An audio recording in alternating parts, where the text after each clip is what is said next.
हाँ जी, तो आप कुछ साक्षी भाव का बोल रहे थे ना? हाँ जी। तो उस दिन आपने जो साक्षी भाव का बताया था वो सारा मेरे को बहुत ज्यादा हेल्प मिली उससे, और पूरा ही मैंने रिकॉर्ड किया था। आपका जो आपने बोला था, आपने सारा हम्म। मैंने बाद में लिखा था पूरा। तो हम्म, देखो, साक्षी भाव में हमने कुछ स्टोरी बताया था, एग्जाम्पल दिए थे। हाँ जी, हाँ जी, हवाई जहाज में दिया था आपने। हाँ जी, हाँ जी। जितना जितना ऊपर जाते हैं चीजें छोटी दिखने लगती हैं, हम्म। फिर एकदम भी गायब भी हो जाती हैं बहुत ज्यादा। तो ये आपने इसका भी उदाहरण दिया था न्यूज़पेपर्स का। कमरे हम्म। में सारे न्यूज़पेपर्स आप रख दीजिए तो कोई सी भी न्यूज पता नहीं चलेगा कितनी पुरानी है कितनी नई है, कौन से साल का अखबार है। हाँ जी। जी। तो उससे आपको क्या बेनिफिट मिला? एक तो ये समझ में आ गया साक्षी भाव में कि जब हम साक्षी भाव में रहना शुरू कर देते हैं ना, चीजों को समझना शुरू कर देते हैं, तो दूसरे की कोई गलती फिर दिखती ही नहीं है। दूसरे से जैसे भी हम अपनी प्रॉब्लम्स कह रहे हैं, तो वो साक्षी भाव में रहने से मुझे अपना एक्सपीरियंस ये लगा कि एक शांति आने लगती है। सब कुछ ठीक है, ठीक है, ठीक है। आपने बोला कि आत्मा में कुछ भी नहीं है। हम्म। एग्जैक्टली यही होता है। जी। हम अब किसी से पहले मैं अपनी जैसे आपको आपके अलावा भी जैसे अपनी सत्संग में जो लोग हैं उनसे भी डिस्कस कर लेती थी प्रॉब्लम को अपनी। अब हम्म। मन नहीं करता, समझ में आ गया है कि साक्षी भाव से उन्हें भी साक्षी भाव से ही देखना है ना। ये भी जो चीज मैं उन्हें बताने जा रही हूँ अपने मन के पीछे, मन को पीछे हो गया ना हम्म। मैं कर क्या रही हूँ। हर हम्म। चीज को ऑब्जर्व करना बताया हम्म। कि मन को चेक करो हमेशा, मन में क्या चल रहा है, जीवन को चेक करो उसमें क्या चल रहा है, दिमाग में देखो क्या चल रहा है हमेशा। तो हाँ जी। प्रेजेंट प्रेजेंट में रहना आ गया। साक्षी भाव का मतलब मुझे ऐसा लग रहा है कि ये है कि अब प्रेजेंट में रहना आ गया है। बराबर है। पल में रहना, जो आप पल में रहना कहते हो, तो पल में रहने से अपनी एक्शंस को हम देख पाते हैं कि हमारे माइंड में क्या चल रहा है, मन में क्या चल रहा है। बोलने बोलने से पहले समझ में आ जाता है पल में रहने से। हाँ जी, हाँ और जी।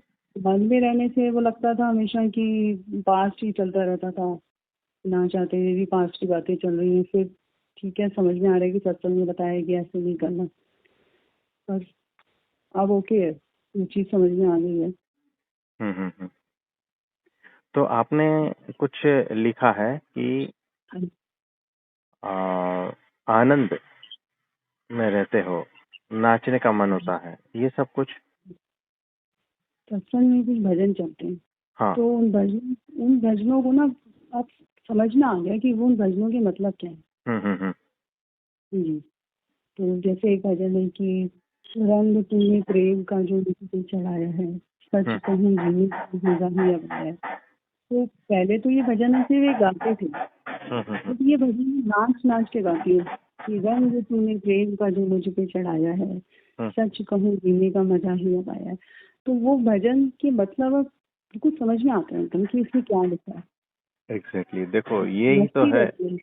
यही जो है ना, यही चाहिए, यही चाहिए। क्या है पता है, पहले जो शब्द थे ना वो सिर्फ शब्द थे। जी। अब वो शब्द नहीं है, अब वो एक्सपीरियंस है ना। अब वो जो है ना आपके भीतर से आ रहा है। अब वो सिर्फ शब्द नहीं, अब वो दूसरे के शब्द नहीं है, वो अब आपके हो गए हैं। यही बात है। अब वो जो शास्त्र का जो ज्ञान है ना, वो दूसरों का ज्ञान नहीं है, वो बाहर का ज्ञान नहीं है। अब वो ही ज्ञान आपके भीतर से ही फूट रहा है, अनुभूति में है। तो शास्त्र तो सिर्फ प्रमाण दे रहे हैं कि हाँ ऐसा है ना। ये पूरा प्रोसेस अब रिवर्स हो गया है। जो दूसरों के खिलने से सुगंध प्रसरती थी ना, वही अब आपके भीतर खिल गया है।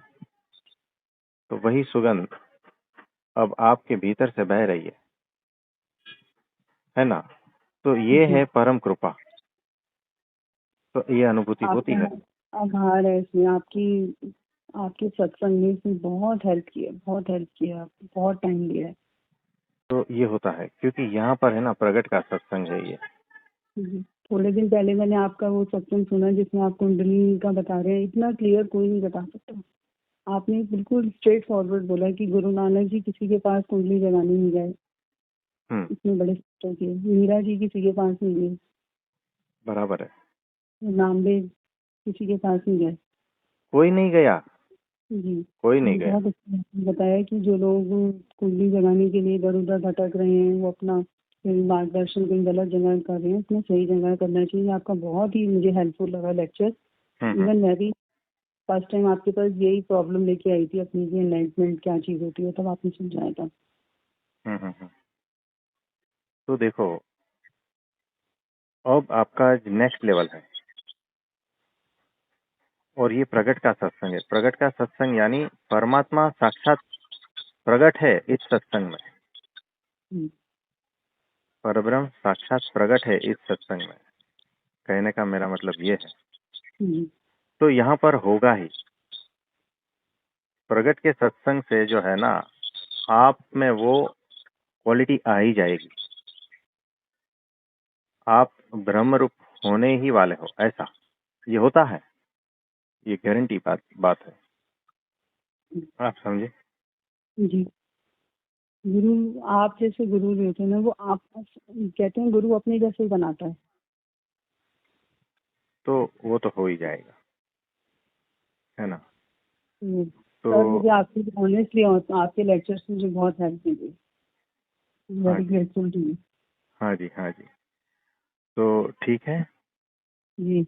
हाँ जी, हाँ जी, नमस्ते, नमस्ते। मैंने इसीलिए आपसे अपना एक्सपीरियंस शेयर किया था कि भजनों पे नाचने का बहुत मन करता है, कि मस्ती से आनंद सा रहता है। तो वो लेकिन वो जरूरी है। गलत समझती थी। अब वही मेरे को कोई गलत नहीं लगता। आपकी बात थी ना कि सब निर्दोष लगेंगे, तो एक पीछे से बिहाइंड में मन चलता था कि ऐसे कैसे कोई निर्दोष लगेगा, हाँ, हाँ, उसने हाँ। गलती तो की है, उसने ऐसा तो किया है।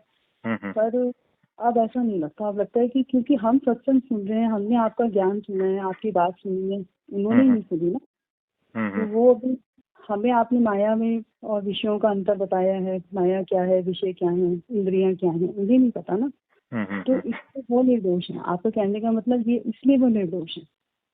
हाँ जी, हाँ जी। तो सर बस यही था कल जो मैंने आपको तो एक्सपीरियंस शेयर। जी। तो सब कड़ियां जुड़ती जाएगी और ज्ञान होता जाएगा और भीतर से वो प्रकट होगा, है ना? तो बहुत बहुत आशीर्वाद है आपको। Thank you. ठीक है। जी। हाँ जी, हाँ जी, नमस्ते, प्रणाम। नमस्कार। Thank you. Thank you.